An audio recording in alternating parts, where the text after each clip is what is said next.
Hello, I'm Chrissy Seaton. Welcome to my channel. We're continuing on with the book of Job, and today's video is going to be from chapters 25 through and including chapter 28. And this is going to be about Bildad, that's one of Job's friends, his third speech, his concession, and Job's response to that.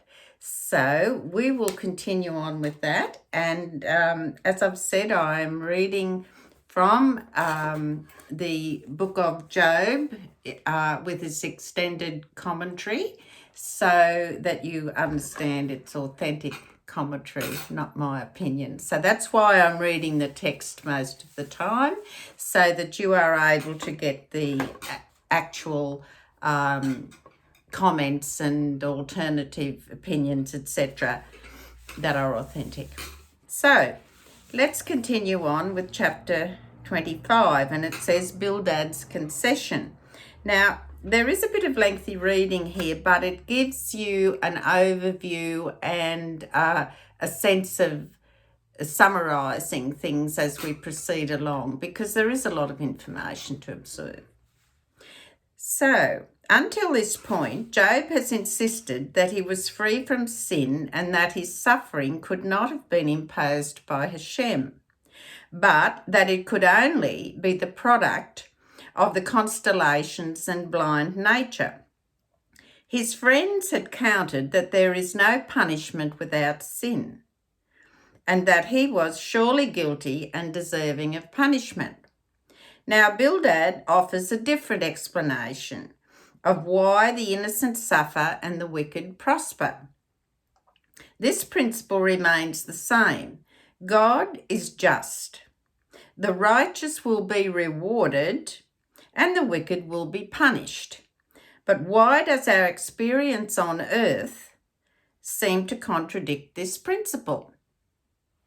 Bildad differentiates between divine providence for each individual and God's general supervision of the community, the country, and the world as a whole. A few examples, for instance, rain is beneficial. Without it, we would be facing a mass famine. But, for instance, if a righteous person is walking along the street and without shelter or awnings, etc., and he is caught in a deluge of rain, he will suffer. Should God cause a drought so that this person is not affected by the rain or the severe weather situation?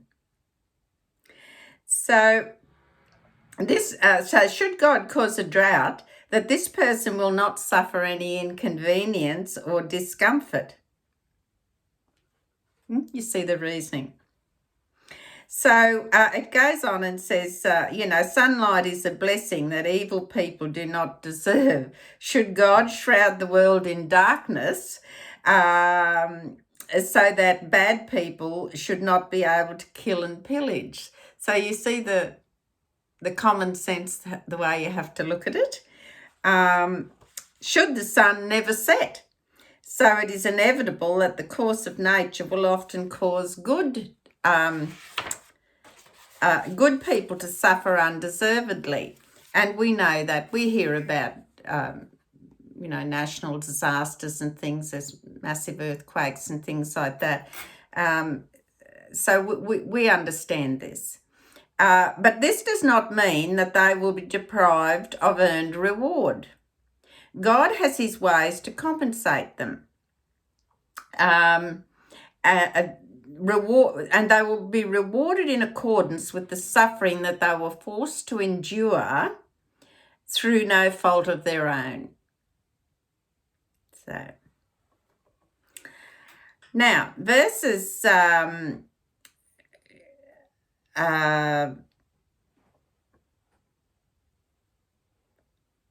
2 to 3. I'm just wondering whether I do need to read those. Sorry for my pausing. In contrast to Job's contention that the forces of nature are independent, Bildad insists that God dominates them all, and they are in dread of flouting his will. They are not independent of him, but are delegated by him to carry out his will. In the heavenly spheres, his heavenly legions are infinite. But there is only peace among them because all the apparently competing forces recognize that everything functions not only according to his merciful will, but with a harmony that is beyond human understanding. Profound. Verses 4 and 5 are explained as such. Verse 4, God's greatness is so infinite and man is so puny and insignificant by comparison. How can Job presume to judge and condemn God's justice? Even the brightest stars are nothing compared to him. Therefore, even if a man voices the slightest criticism of God's conduct, it is a major sin. Now, even if Job considers himself to be unfairly subjected to the domination of the moon and the constellations in this world, as explained in the introduction to this chapter, does he presume to demand that God recreate the world to his satisfaction? Verse 6, comment. Bildad reinforces his earlier statement. Man's body is temporary, only his soul is eternal. Therefore, he should not be preoccupied with the comforts of his body. Whatever his suffering on earth, his soul will be compensated in the world to come. So that's the end of chapter 25. So let's move in now to chapter 26, and this is where Job rejects Bildad's argument. Now, in verses 2 and 3 of chapter 26, Bildad's contention may have appealed to Job's intellect, but the loss of his family and his fortune and the pain that's racking his body, it has not been soothed at all. So, in effect, you have agreed with me that my fate as an individual is ruled by nature and the constellations and not by God. So he's saying your philosophical comments have not eased my pain. Now, we're going into verse 4, and the comment here is, have you brought new life that is encouragement to anyone? Has anyone's soul been enriched by your wise words? If not, they are futile. And in verse 5, Job continues to deride Bildad's speech. In verse 6, Job refers not only to the literal grave, but to anything that is buried far from human sight and accessibility. To mortals they are gone and forgotten, but to God everything is as revealed, as it would be to a person standing right in front of it. Thus Job continues his misguided contention that although God surely knows that his righteous people are suffering unfairly, he leaves them to the vagaries of the stars and nature. Now, in verses 7 to 14, Job goes on to describe God's power over the universe, as if to say that Bildad did not have to lecture him on God's ability to control every aspect of life and nature. That he has power is obvious. Job's complaint is that God has chosen not to use it. Now, verse 7 here, verse 7 says he suspends the earth upon nothingness. Now, the laws of physics and gravity demonstrate his awesome power, and that is ever so obvious to us, isn't it? The verse speaks of the north, which because the verse speaks of the north because the northern hemisphere holds the majority of the world's population. So scriptures use it as a metaphor for the physical world. So that's an interesting explanation there. Verse 8. Verse 8 says, he bundles water in the clouds. Now, the clouds are filled with enough moisture to inundate the earth, but God prevents them from bursting and releasing a murderous deluge. Instead, he controls them and lets the rain come down drop by beneficial drop. We move into verse 10 now and look at the explanation for that. Now, Job moves from his descriptions of the water-filled clouds to the boundaries of the ocean. At the beginning of creation, water covered the entire earth, and then God concentrated it in the seas and the oceans. This is defining the extent of the waters and separating them from dry land. These boundaries will remain until light and darkness come to an end. In other words, until the end of time. Now, verse 11, the pillars of heaven shudder. Now, the explanation here is at the beginning of creation, the heavens were in a flux until God rebuked them. That is, he commanded them sternly to assume their final form. Now, alternately, the pillars of heaven refers to the earth, which is the focal point of creation.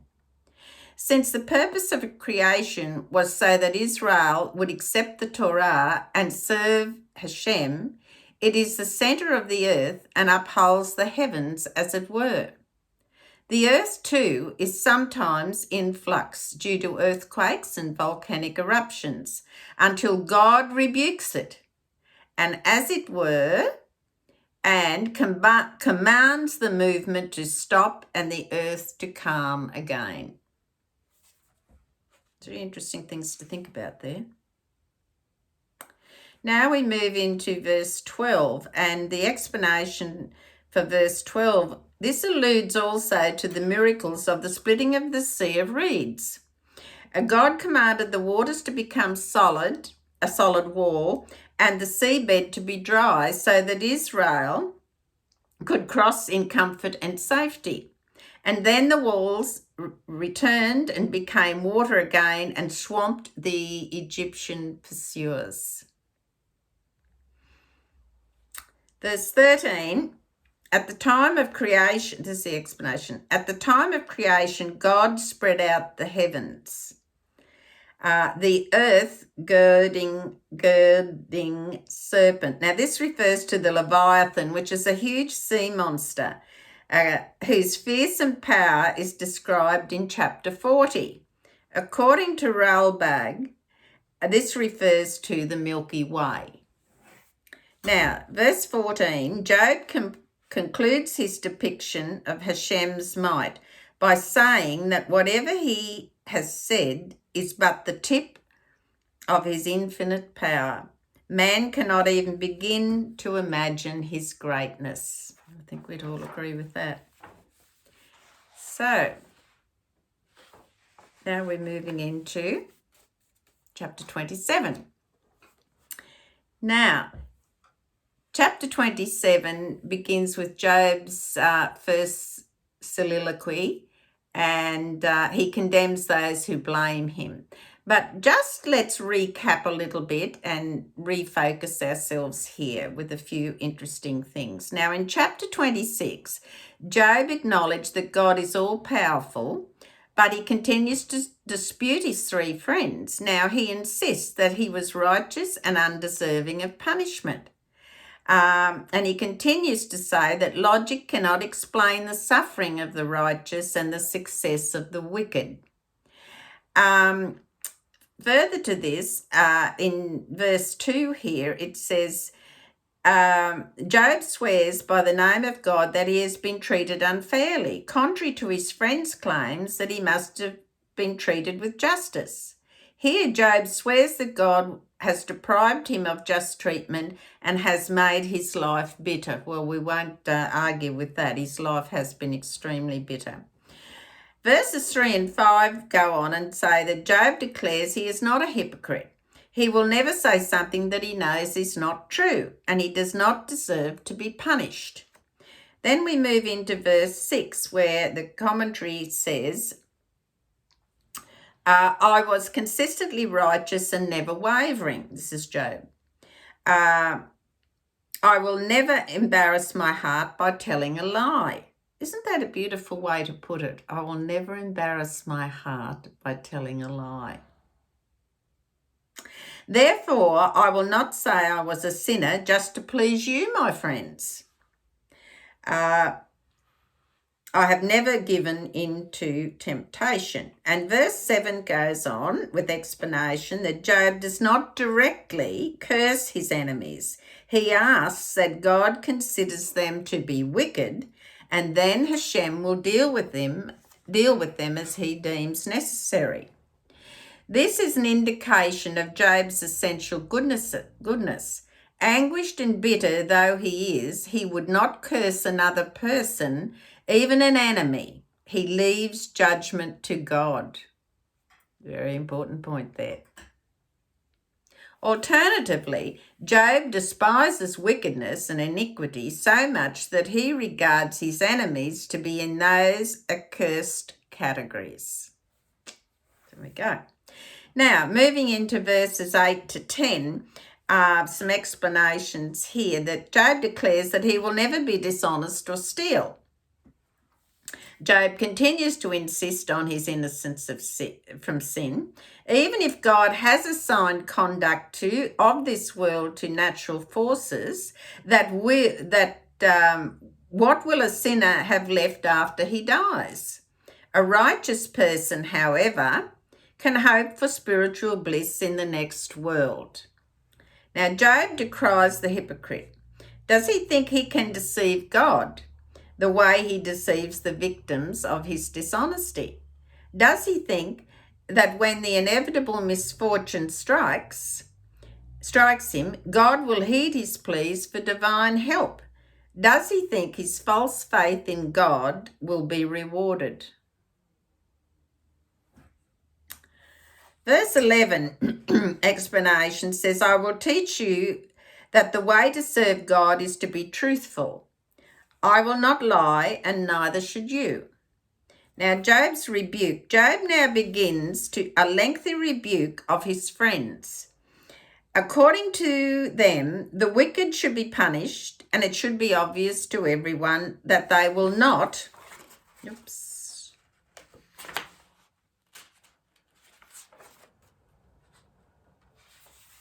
It should be obvious to everyone that they will not.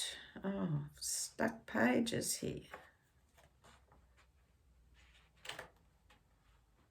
Oh, sorry for this. Succeed. Ideally, that is what should happen, but in practice it does not. They do succeed. Thus, Job's initial questions remains unanswered. Why do the righteous suffer and the wicked succeed? Ongoing question in every generation. Clearly, says Job, it must be that God permits the world to be controlled by nature and constellations. Now, according to Rav Schwab, Job sarcastically taunts his friends. He presents scenarios of what should happen in an ideal world, but not in the real world. Thus, he tells them that they should know that reality does not bear out their claims. Verse 12. According to Rashi, however, Job is addressing the wicked. You have seen the lot of sinners as described in the following verses. Why, therefore, do you persist in your conduct? We move over here now to verse 18's commentary, and the verse says, he builds his home like that of a moth. This is interesting. He will build a luxurious mansion, but it will be as fragile as a moth's abode, and the temporary booth that shields a watchman from the sun. There's something for you to all think about that passage. Verse 19, but not gathered in. He will be ill and near death, but before he dies, meaning gathered in, he will open his eyes and see that he has become penniless. When unscrupulous people learn that he is gravely ill and powerless, they loot everything from him. Now, alternatively, in this same verse, 19, alternately, he will go to sleep at night, and then he wakes up in the morning, he will find that robbers have stripped him of everything. But once he has lost his wealth and power, no one will gather him in, meaning he will be homeless and friendless, because his wickedness had made him hated by everyone. Moving down to verse 23, the explanation here is interesting. It says that in ancient times, clapping and whistling were gestures of astonishment over great destruction. How customs change. Now we're on to chapter 28, the last chapter in this video. So we're looking at, Job continues his rebuke. And now he explains their folly. He begins with prophetic illustrations of human intelligence, meaning man's God-given capacity to understand and regulate the physical world. Man can know the sources and limitations of physical phenomena, but the source of ultimate wisdom is beyond human comprehension. Job concludes by saying that only God's wisdom is infinite in verse 20. And therefore, whatever the extent of human prowess, the ultimate wisdom is God's alone, according to Ramban. How, therefore, can his friends presume to know what is in his heart and what the reason is for his suffering? So, beginning of chapter 28, verse 1, and there's an explanation there. Job says that most precious metals have no value compared to Hashem's wisdom. Job aspires all his life to attain as much of Hashem's wisdom as possible. The verse refers to silver as having a source and to gold as being refined, which implies that silver is more accessible than gold. This is because the process of mining silver is less complex than that of refining gold, and that still is the case today. Moving into verse 3, the explanation says here, Hashem set limits to everything in the physical world. Nothing other than he is eternal, including the universe. Now, Rav Schwab says, perhaps Job is suggesting the hope that despite all his protestations, he still has an inner faith that his suffering will come to an end. The sages apply the phrase, he set a limit to the darkness, to Joseph's time in the Egyptian prison. This implies a deadline. When the time arrived for Joseph to be released, there was not a moment's delay. He was given a haircut, change of clothing, and then he was whisked off to Pharaoh's palace. He interpreted the king's dream to everyone's satisfaction. In just a few hours, he was transformed from a Canaanite prisoner to the viceroy of Egypt. Unbelievable, isn't it? Such a miracle. Verse 4, there's an alternate explanation that says about a river bursting forth from its normal flow. So it may change its normal course, a river, and that can happen. and flow in a different direction, so that the former riverbed becomes dry, and people who used to depend on that water can't access it there anymore. They have to go somewhere else. Also, according to Rashi, this refers to rivers of fire and sulfur that inundated Sodom and Gomorrah and transformed that once fertile area into a desert. Now, we're going on. This is interesting. In verse 5, the term bread, example, grain emerges from the ground, and, as what happens to the grain? It's made into flour, you make it into bread. So this is in relation to that. Everything has a discernible source, but not wisdom. Job makes the point that looks are deceiving. On the surface, the land is suitable only for farming, but great riches may be concealed beneath the surface. Verses 7 and 11, Job goes on to describe other conditions where one would never expect to find anything useful. But then God demonstrates the prosperity was always at hand, though hidden. And, that's the same even with people with abilities and talents. Sometimes they don't know they have those abilities or talents until an occasion or an incident or something happens, and they think, gosh, I didn't know I could do that. Or people say, wow, So we can all relate this to earthly things that we've experienced or heard of. Now, verse 9, explanation. God transformed the forbidding landscape through earthquakes or volcanoes that create new vistas and revealed once hidden riches. Now,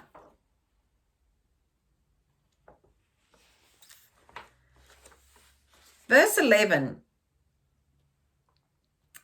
goes on to say, the explanation, changes to the landscape and river sources are blocked and new sources emerge from below the surface. So therefore, that phenomena does happen. Even in my lifetime, I've seen what were, quite sizable rivers, and in places they're barely a trickle. They're just like a little stony crossing, so to speak. And unless a flood or something comes down, or alternatively, a flood has come and it's caused the river to change its course. It flows into areas now. It's carved out a canyon-like pathway. So, if living on the land, I've observed some of these things, Yeah, so it's very interesting. Now,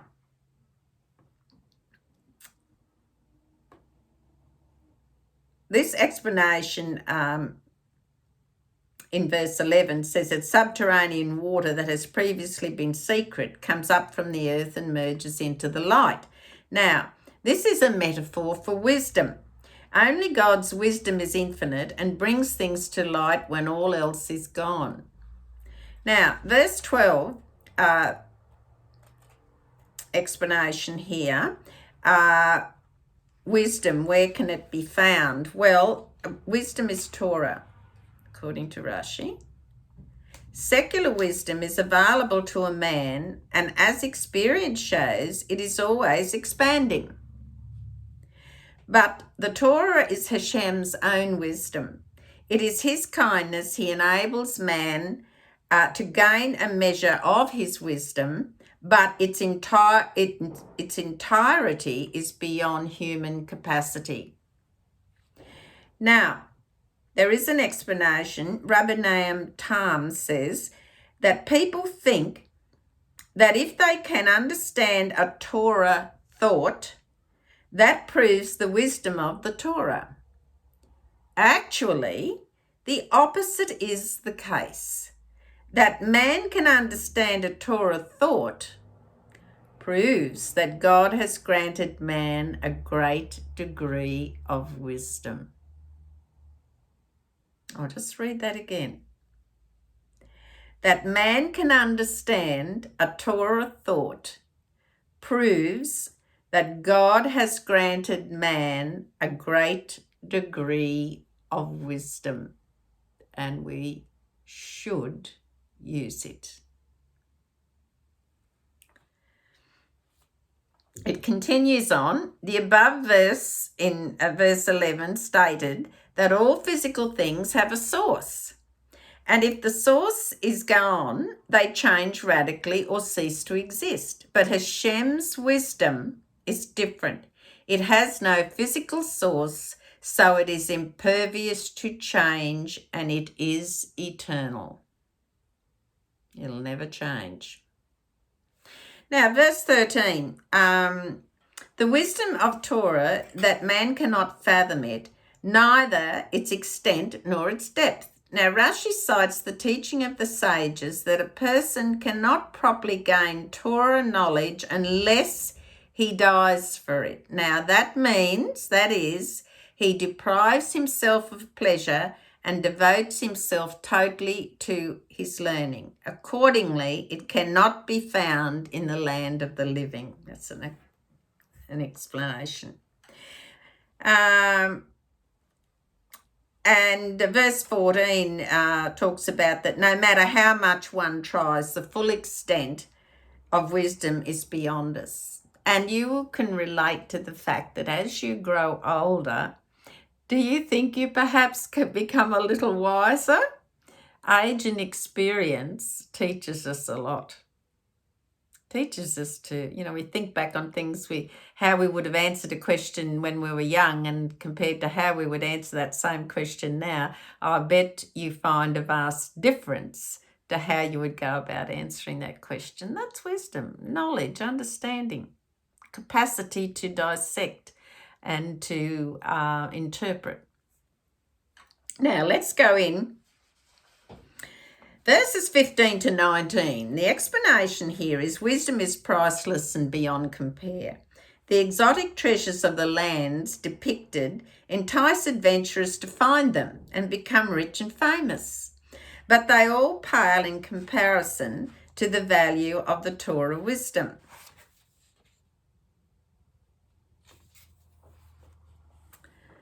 And we move into verse 21 now, and the explanation, the verse says, and is concealed from the bird of the heavens. Now, that's a metaphor. The metaphor is that birds fly high in the sky, close to God's abode, as it were. So too, no matter how high a man may fly in pursuit of wisdom, he will fall short. Verses 22 to 29. Now, according to Malbim, in the rest of the chapter, Job recounts the argument of his friends that God's wisdom is inscrutable to man. Only he knows what the world requires, which is why man cannot understand the contradictory fortunes of the righteous and the wicked. Only in a world to come will reward and punishment be given in a way that people can understand. Until then, we must have perfect faith that he is just, though appearances may be to the contrary. But Job still complains. He wishes that if God's wisdom decrees that the righteous must suffer, at least let him understand why should it happen to them.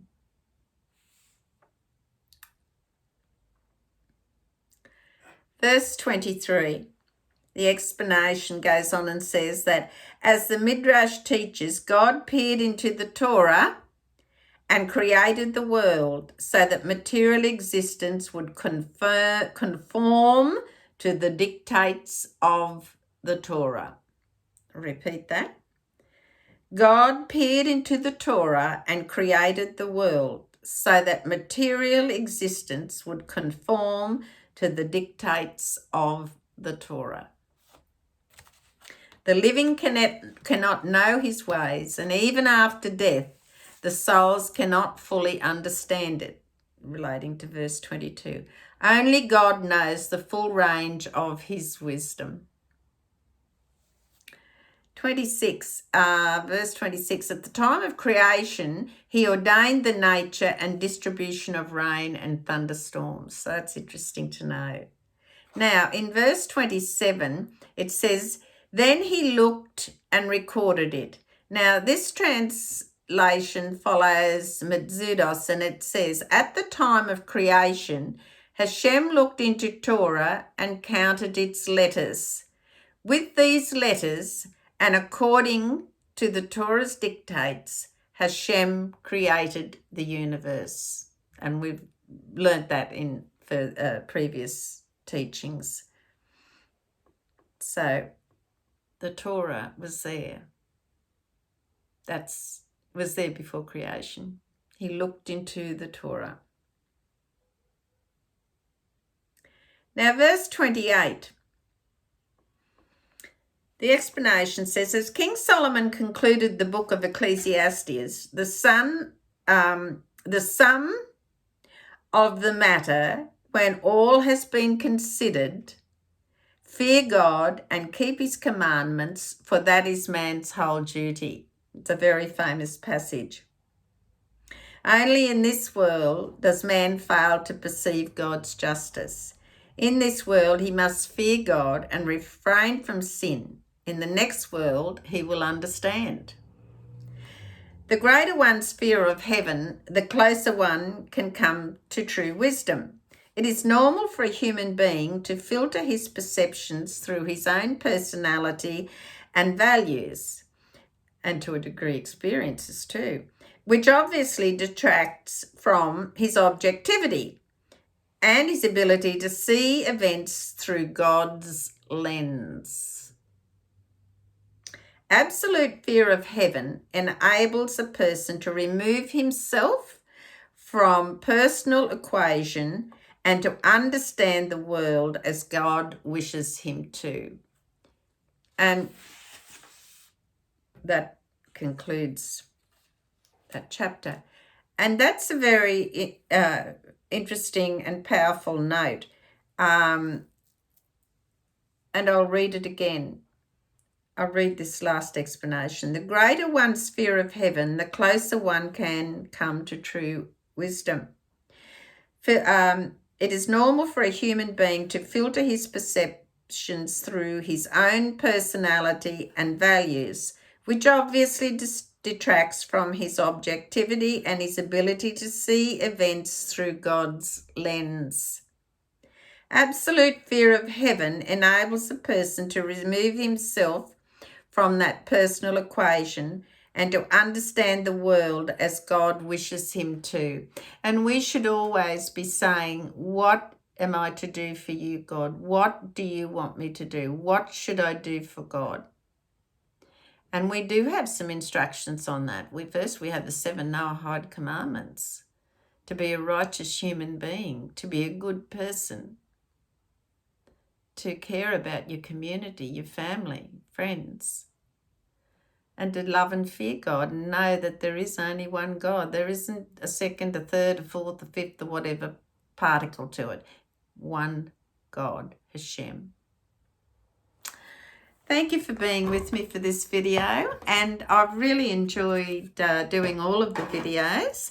We're certainly getting towards the last third of the book of Job, and please feel free to share these videos with anyone and your friends. People do not have to be Noahides. Anyone and any Gentile can appreciate the book of Job, and they've probably all said, oh, don't talk to me about the book of Job, it's too complicated, too philosophical, but it's not. So I look forward to continuing the book of Job in my next video. In the meantime, please take care and God bless.